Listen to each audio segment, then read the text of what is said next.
Hi, I'm Jenny Heath, And I'm Nigel Heath. and we help couples who have arguments.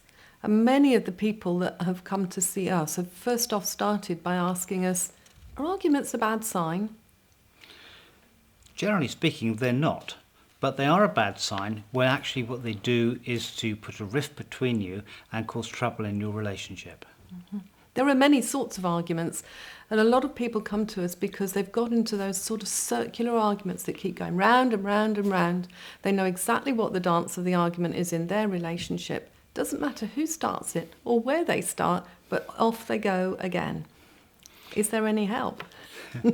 We certainly think so, and it is about identifying the pattern of the argument that gives you an opportunity to start doing something different because the steps are so familiar. Oh, so why? Why do we have arguments? What are they all about? Well, of course, they could just be about a disagreement, but very often it's what's behind them. It's this feeling that you haven't been heard, that your partner hasn't really understood what you're about. That's one of the key reasons we argue. Yes, and the feeling that they're not really there for you, that you're alone in your relationship. Another thing we have to teach people quite often is about the fact that arguments shouldn't be a competition. If you think it's all about proving you're right and the other person's wrong, or getting to the truth, which of course is your truth, then I think you're missing the point a bit. So we've got 3 tips for you today from our free download available through Grapevine called the First Aid Kit.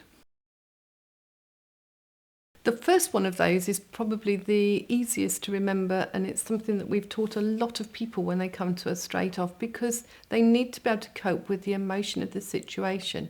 We call this the pause button. It's a little bit like taking some time out. And so if things are starting to get out of control, if an argument is escalating and you're beginning to say things that you know you might regret later, one or other of you needs to say, pause, let's hang on a minute, we'll pick this up again later. Now, the really important thing about using the pause button is to talk about it before you have an argument and to agree that when one of you pushes the pause button, that person will come back to the argument sometime later or the subject sometime later. Anything between 30 minutes and 24 hours. But you can't leave your partner hanging on, wondering if you're ever going to mention it again. I can't emphasise enough how important this is.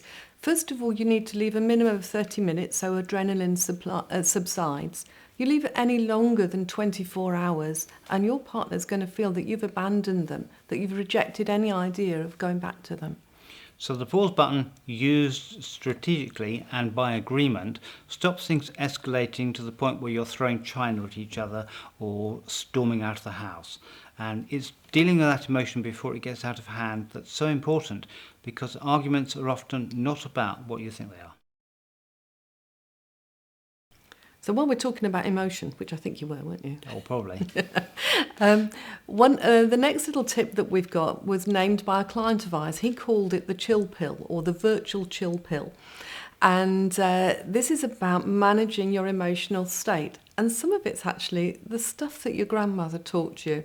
It's about taking those 10 deep breaths. Things are getting out of hand and in through the mouth, in through the nose, out through the mouth. Deep breaths really will calm you. Preferably outside if you can be walking at the same time. Really moving physically helps you deal with emotions and helps that adrenaline subside. If you need to do something more active, chop wood, do the washing up, find something physical to do to help the adrenaline actually disperse. Throwing things isn't recommended. No, not throwing things, no. But if you also, another little thing that you can do if it's teeming with rain, you might just want to sit down and do a crossword puzzle, watch a favourite programme, something like that's going to take your mind off what's going on. Half an hour later, you'll find you're in a different place.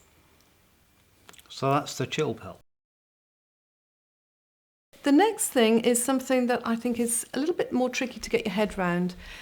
We all know how powerful it is when our partner says sorry to us. Don't we? But it's not the easiest thing in the world to do. An apology can make you feel like you're the one who's got it wrong, that you're giving in. So it's not easy in all circumstances to say, I'm sorry. Therefore, what we recommend is what we call a general apology. This is an apology about the argument, not about you or your partner doing something wrong. So, I'm sorry you made such a mess of this, or I'm sorry I made such a mess of this, but I'm sorry we got into that argument. And somehow that means that the argument's now out there. It's no longer inside you. It's something the two of you can work on together and maybe resolve what's going on. And it starts to make repairs. It starts to say to your partner, hang on, our relationship is bigger than this argument. Let's see a way in which we can use it to make us stronger. So if you want to take the emotion out of your arguments and get to a better place, who are you going to call?